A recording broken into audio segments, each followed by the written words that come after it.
Assalamualaikum warahmatullahi ta'ala wabarakatuh. Perkenalkan, saya Nida Nur Adini binti Abdullah Sani dari kelas 2F.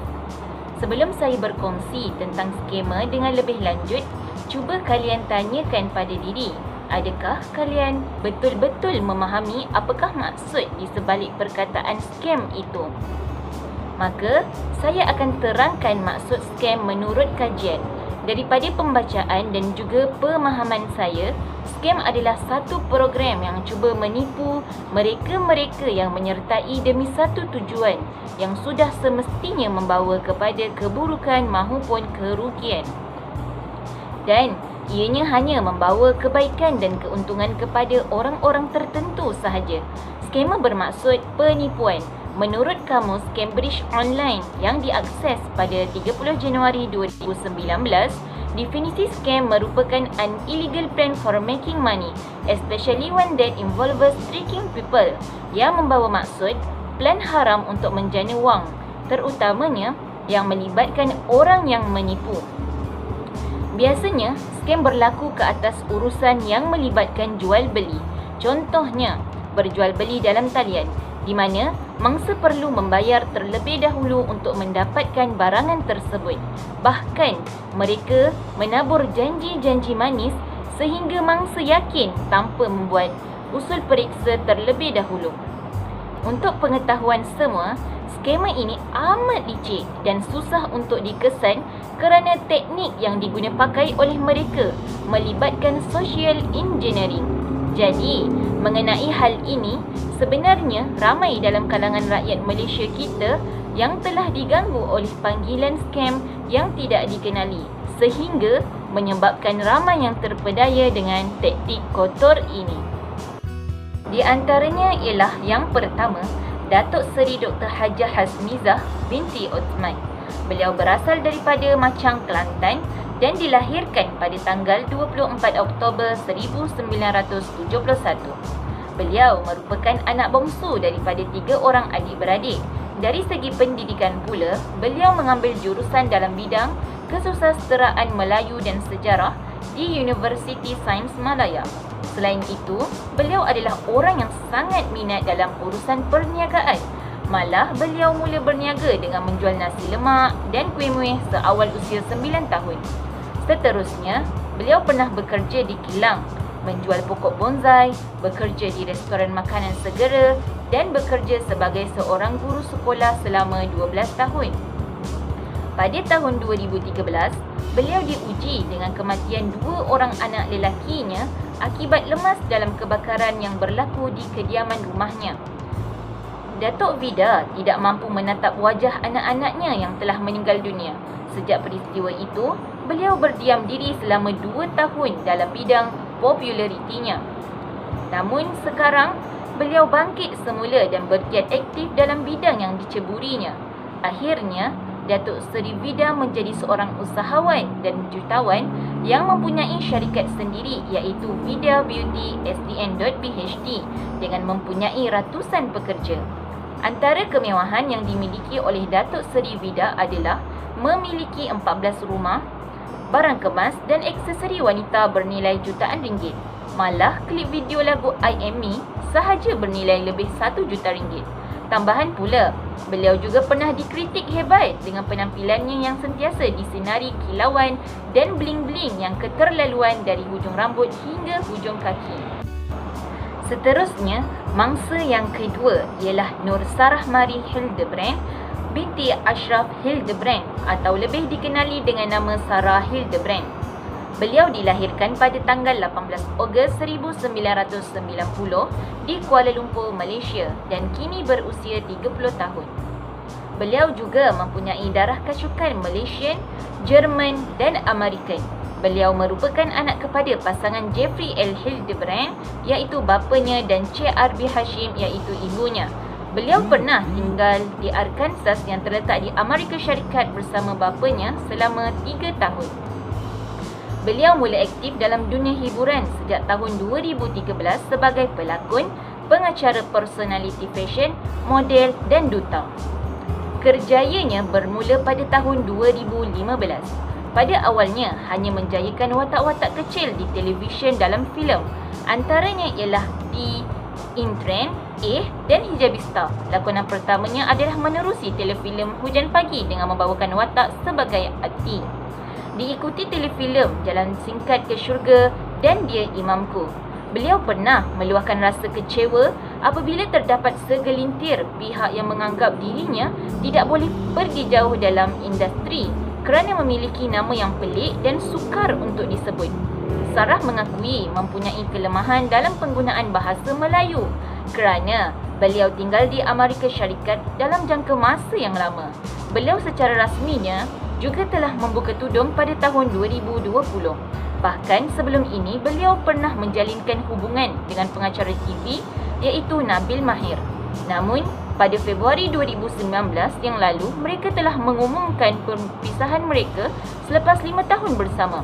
Seterusnya beliau berkahwin dengan Otto Gilen yang berwarga negara Filipina dan Amerika pada tanggal 3 November 2019. Sekian itu sahaja penerangan daripada saya dan saya serahkan kepada pembentang seterusnya. Assalamualaikum warahmatullahi wabarakatuh. Saya akan menerangkan tentang kes-kes skema dan juga akta kesalahan skema. Kes ini dipetik daripada akhbar Mingguan Wanita berkenaan Datuk Vida hampir ditipu skema pada hari Isnin 20 November 2017. Seorang usahawan kosmetik yang terkenal iaitu Datuk Seri Hasmiza Othman atau lebih dikenali sebagai Datuk Vida hampir termakan jerat skema yang membabitkan wang sejumlah RM30,000. Hal ini berlaku disebabkan si skema telah membuat panggilan ke atas Datuk Vida dan menyatakan bahawa akaun bank peribadinya telah dibekukan kerana mempunyai tunggakan pinjaman sebanyak RM30,000 di cawangan Karmusing, Kota Kinabalu, Sabah.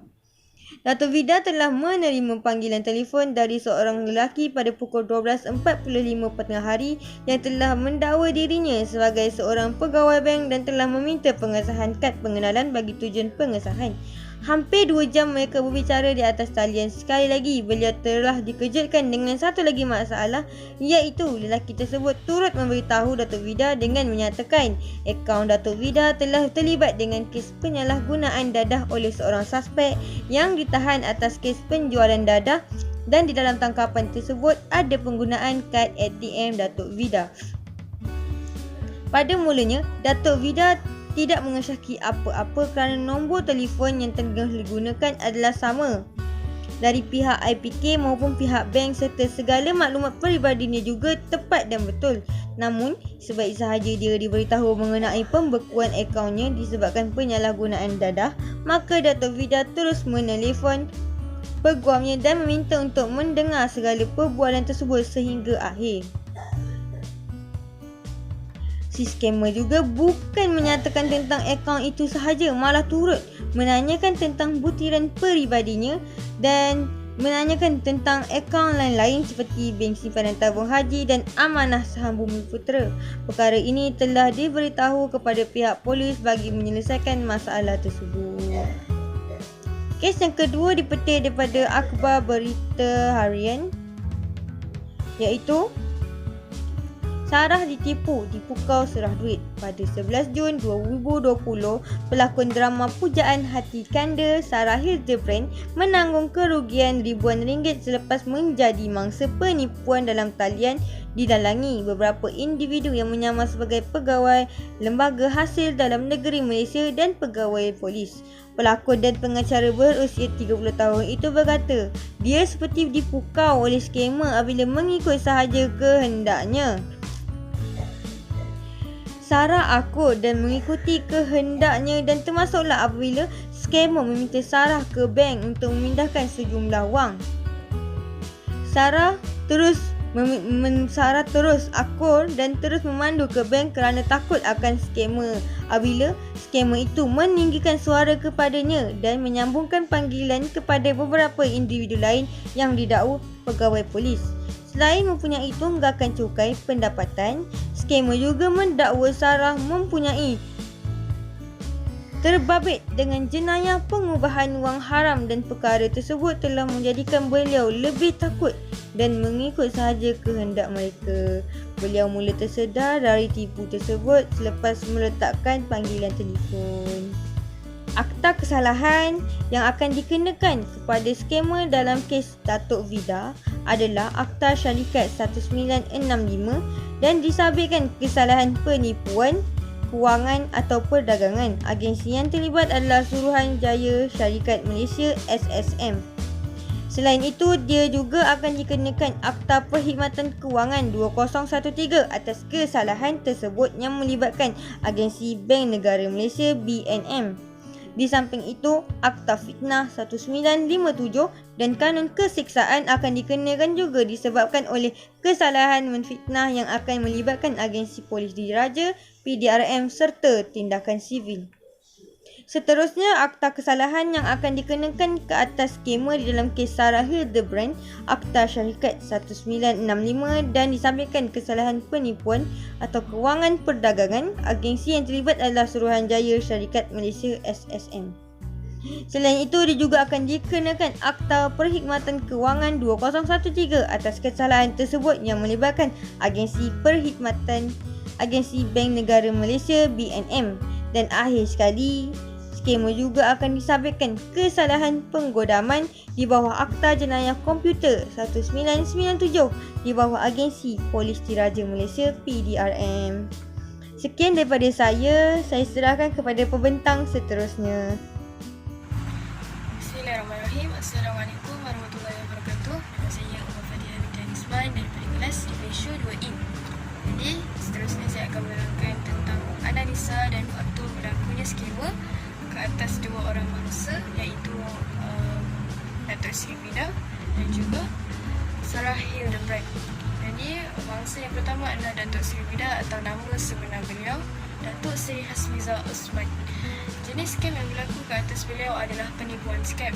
Jadi, ringkasan analisa kes yang telah saya buat adalah Datuk Seri Vida atau mangsa yang tipu sebanyak RM30,000 di Cawangan Karmunsing, Kota Kinabalu, Sabah oleh seorang skamer yang berlaku sebagai pegawai bank dan mendakwa beliau bahawa bank beliau akan dibekukan kerana ada tunggakan pinjaman peribadi sebanyak RM30,000 tersebut. Akan tetapi beliau menafikan bahawa beliau tidak meminjam daripada mana-mana pinjaman peribadi wang ataupun cawangan tersebut. Jadi hakikatnya selepas itu beliau merasa ragu-ragu dan beliau membuat laporan polis di balai polis di Lampang, dan pihak polis daripada balai polis di Lampang tersebut memberitahu beliau bahawa bank beliau telah disalahgunakan oleh seorang individu yang menggunakannya untuk aktiviti pengedaran dana. Faktor berlakunya skam ke atas Datuk Seri Vida ini, penjenayah tersebut mahir dalam mengeksploitasikan kelajuan, kemudahan dan kemampuan merahsiakan identiti internet mereka untuk melakukan pelbagai jenis jenayah, merentasi sempadan, masa atau kumpulan sasaran yang menyebabkan data yang diperolehi secara haram tersebut tidak disaki oleh mana-mana pihak berkuasa. Maksudnya dekat sini adalah skamer pada hari ini sangat mahir mengeksploitasikan data ataupun kemampuan, kemudahan data yang ada dalam internet, mengambilnya secara haram tanpa disyaki oleh mana-mana pihak atasan. Tambah pula, dia bukan sahaja tanpa disyaki, dia sama dengan data yang pihak atasan ataupun pihak polis, pihak bank ataupun mana-mana pihak atasan yang mempunyai data. Kita semua sama dengan apa yang diorang ambil secara haram. That's why kadang-kadang itu menyebabkan skamer ni senang berlaku ke atas kita, sebab data yang diberi tu sama dengan data yang pihak atasan ada. Seterusnya, faktor kedua adalah jika dilihat dengan teliti dalam jenayah, dilihat dengan teliti dekat penjenayah yang dalam kes ni adalah mereka sangat mahir berlaku sebagai seorang pegawai bank maupun seorang polis, pegawai polis kan. Pegawai polis, daripada cara intonasi mereka, cara bagaimana diorang memberitahu ataupun menerangkan tentang data yang mereka ada kepada mangsa supaya mangsa boleh percaya, itu sangat sangat boleh dipercayai lah, sebab data ataupun mungkin cara ataupun intonasi mereka sama seperti seorang pegawai bank, yang menyebabkan ramai mangsa boleh percaya dengan mereka. Seterusnya, selain itu data yang diperolehi juga tepat sehingga mangsa percaya serta data skema tersebut sama dengan data pihak atasan yang memegang data mangsa. Ini sama macam yang saya sebutkan tadi, di mana mereka memperolehi data tu sama macam pihak atasan ada, pihak berkuasa ada. Jadi sebabkan itu ramai mangsa boleh mempercayai orang-orang macam ini kerana data yang sama, kerana mereka mempunyai data yang sama. Serta mungkin kadang-kadang lakonan mereka tu pun lebih memberi kesan untuk kita lebih percaya dengan diorang. Dan diorang ni adalah pegawai bank ataupun pegawai polis yang sebenar. Terusnya kes yang kedua adalah Sarah Hildebrand. Itu nama sebenar beliau, Nur Sarah Mary Hildebrand Ashraf Hildebrand. Jadi jenis scam yang berlaku ke atas beliau adalah pemindahan wang oleh pegawai polis ataupun pegawai bank. Maksudnya kat sini adalah pemindahan wang oleh scammer yang berlakon sebagai pegawai polis ataupun pegawai bank. Tapi kelainan atau perbezaan yang sedikit dekat dalam kes Sarah Hildebrand ni adalah beliau scammer tersebut berlaku sebagai pegawai LHDN.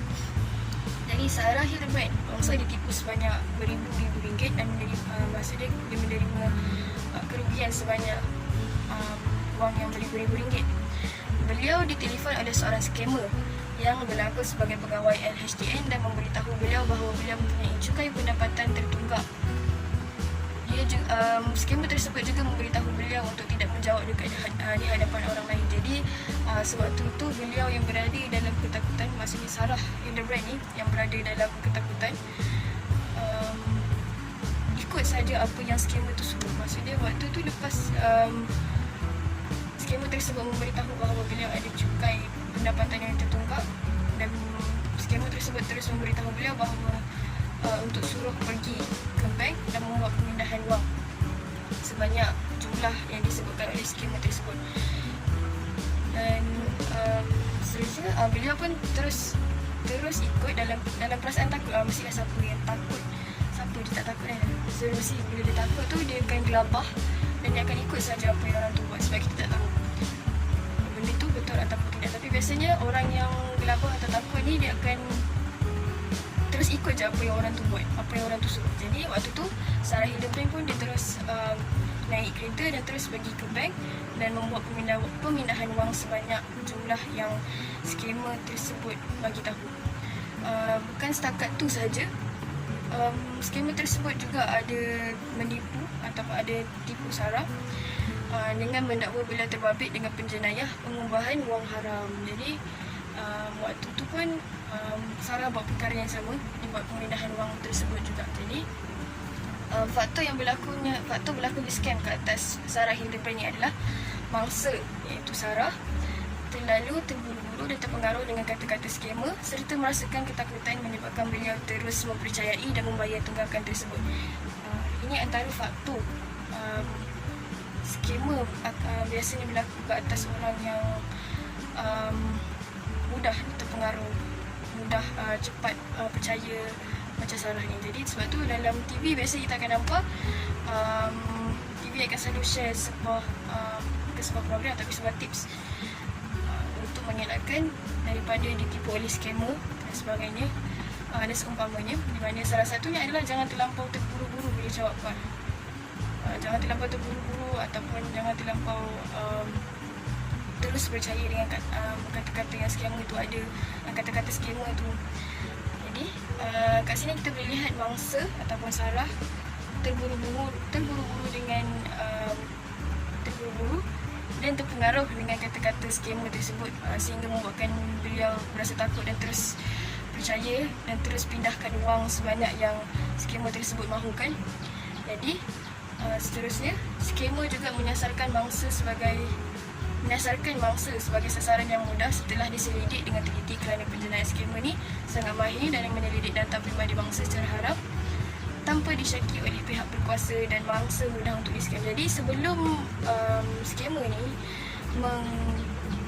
men-scam ataupun men-scam seseorang tu, mereka akan menjadi mangsa yang mudah mangsa yang mudah, yang senang dipengaruhi, yang macam ni, intellectual tapi macam mana, mudah terpengaruh, mudah percaya, yang mempunyai rasa rendah diri dengan cepat. Mangsa seperti itu sangat mudah untuk skamer jadikan sebagai sasaran awal. Jadi itulah yang berlaku ke atas Sarah Hildebrand. Assalamualaikum warahmatullahi wabarakatuh. Nama saya Nurhana binti Asar Ramad daripada kelas DPHU 2E. Sekarang saya akan mengkongsikan tentang taktik yang sering digunakan oleh scammer. Seperti yang kita ketahui, skamer-skamer ini terdiri daripada orang-orang yang mahir dalam teknologi canggih. Sebagai contoh, kamera litar tutup iaitu ataupun lebih dikenali sebagai CCTV. Mereka akan menjejaki sesiapa saja yang mereka sasarkan dengan mengakses mana-mana sistem tanpa perlu memecah prosedur daripada pihak kerajaan. Selepas mereka dapat mengakses sistem tersebut, mereka akan mengetahui apa-apa maklumat peribadi ataupun syarikat sekelip mata. Hal ini dibimbangi oleh semua masyarakat kerana maklumat peribadi mereka sudah yang telah letakkan di media sosial. Selain daripada itu, mereka juga menggunakan helah panggilan telefon di mana mereka membuat panggilan dengan menggunakan nombor daripada lokal ataupun daripada luar negara. Ini kebiasaan digunakan oleh mereka, namun masih ada yang tidak mengambil cakna. Selain itu, love scam merupakan taktik di mana scammer akan mula menggunakan ayat-ayat romantis untuk tarik paksa supaya mereka terjatuh cinta ataupun memperdayakan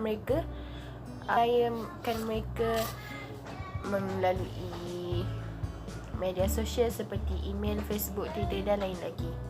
Hubungan mereka ini merupakan hubungan hanya di dalam alam maya dan akan membuatkan mangsa ini merasakan bahawa hubungan mereka bertambah erat.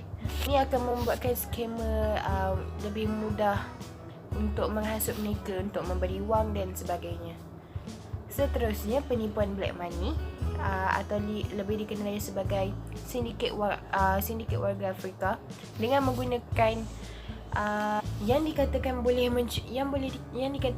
mencuci wang dengan menggunakan sejenis bahan kimia dan dijanjikan hasil yang sangat lumayan.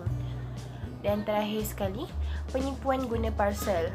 Orang ramai diingatkan supaya tidak mudah percaya dengan tawaran daripada mana-mana individu yang tidak dikenali.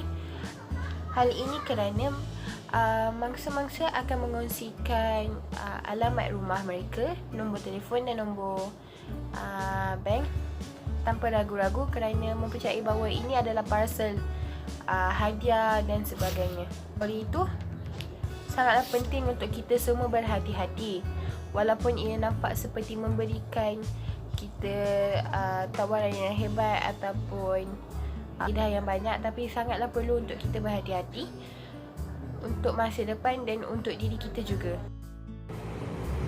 Assalamualaikum warahmatullahi taala wabarakatuh. Nama saya Khairul Naimah binti Muhammad, nombor matrik DPHU 202024945 daripada kelas DPHU 2E.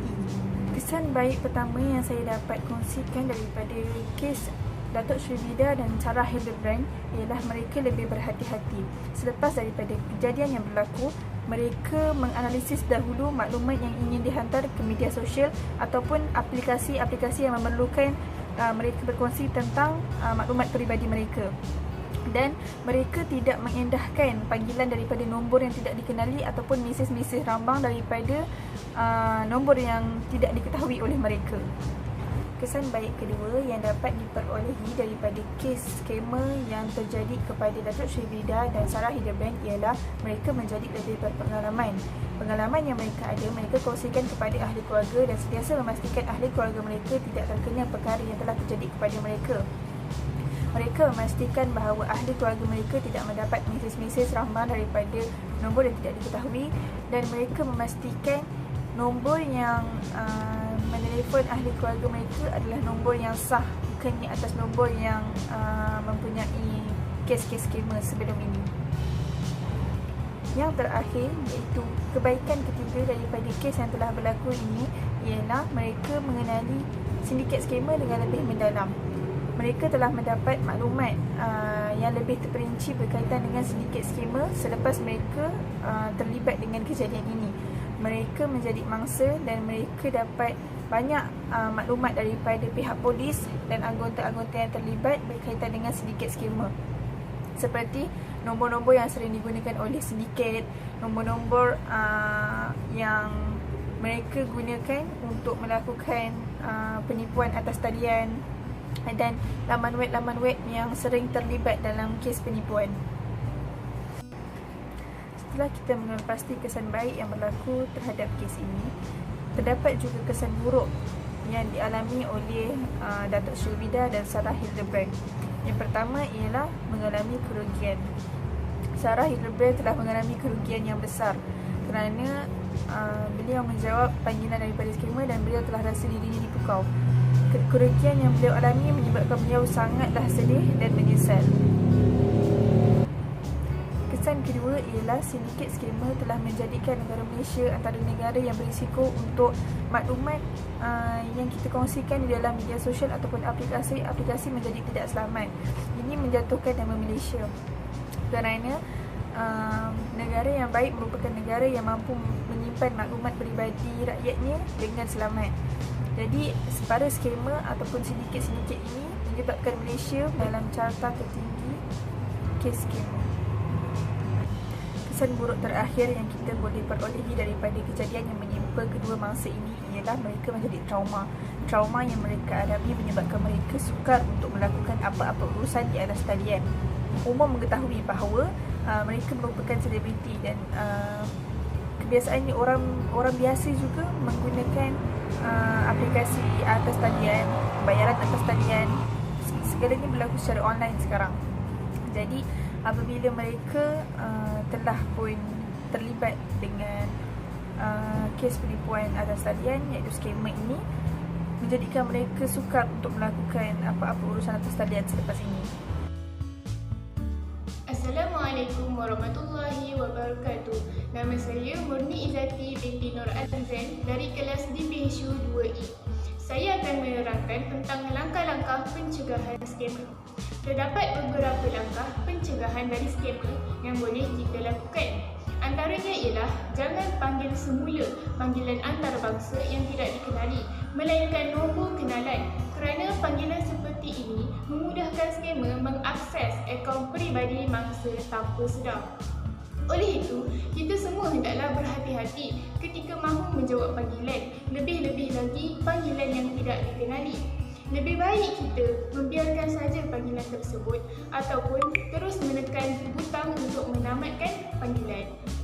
Yang kedua pula ialah jangan kongsi maklumat peribadi seperti nombor akaun bank, kata laluan perbankan dalam talian, kod CVV pada kad bank dan nombor TSC perlu disimpan untuk kegunaan sendiri sahaja. Kita perlu cakna dalam melindungi data dan akaun peribadi kita dan tidak mudah terpengaruh dengan memberi data peribadi dengan mudah kepada orang atau panggilan asing agar dapat mengelakkan berlakunya skamer ini terus berterusan. Seterusnya ialah hubungi talian khidmat pelanggan sekiranya ada menerima panggilan yang mencurigakan berulang kali. Kita akan lebih dilindungi apabila kita menghubungi talian khidmat pelanggan daripada membiarkan panggilan itu terus menghubungi kita. Kita perlu mengambil tindakan yang pantas dalam perkara yang mencurigakan. Ini kerana ada kalinya apabila panggilan itu akan tetap menghubungi kita sehingga kita rasa mahu menjawabnya dan boleh menyebabkan dipukau, tidak sedarkan diri atas apapun yang kita lakukan. Di samping itu, kita dikehendaki menyemak akaun bank kerana dikhawatiri terbabit dengan transaksi penipuan urus niaga online dengan menggunakan portal seperti Jabatan Siasatan Jenayah Komersial, scam.my dan tipu.my, memudahkan untuk menyemak segala butiran penjual sebelum membuat transaksi bayaran. Kemudian, bertenang dan jangan panik. Jika kita mudah tenang dan tidak panik, kita mampu berfikir dengan waras sama ada mahu menjawab panggilan skema tersebut ataupun mengikut arahan skema tersebut. Jadi secara automatik kita akan sedar bahawa panggilan itu adalah penipuan kepada diri kita dan sekaligus dapat mengelakkan akaun bank kita diceroboh oleh orang yang tidak dikenali. Kesimpulan yang dapat saya simpulkan di sini ialah jenayah cyber merupakan suatu bentuk jenayah dalam media sosial kerana berkaitan dengan tingkah laku manusia dan ianya merupakan suatu cabaran yang perlu diambil penekanan oleh setiap pihak dalam menangani masalah ini. Bagaimanapun, perbuatan ini sukar dibendung kerana kesukaran mengenal pasti penjenayahnya. Oleh itu, kita perlu menjadi pengguna media sosial yang bijak dengan menyelidik sesuatu maklumat tentang kesahihannya terlebih dahulu dan berwaspada pada setiap masa agar kita tidak mudah ditipu oleh mereka yang tidak bertanggungjawab. Di samping itu, kita juga memerlukan hikmat pakar dalam bidang teknologi dan maklumat dalam bekerjasama mengesan penjenayah cyber. Perbahasan ulama-ulama silam dijadikan rujukan dalam mengenal pasti segala bentuk, rukun serta syarat dalam jenayah mencuri sebagai asas dalam mensabitkan sesebuah jenayah cyber yang melibatkan harta dan wang dalam jenayah mencuri serta hukuman yang bakal dikenakan terhadap pesalah. Akta skema diguna pakai dalam undang-undang untuk menyesuaikan dengan bentuk jenayah cyber serta zaman dalam menghukum dengan betul serta bertepatan dengan sifat jenayah cyber yang berlaku dalam dunia masyarakat pada hari ini. Sekian, terima kasih.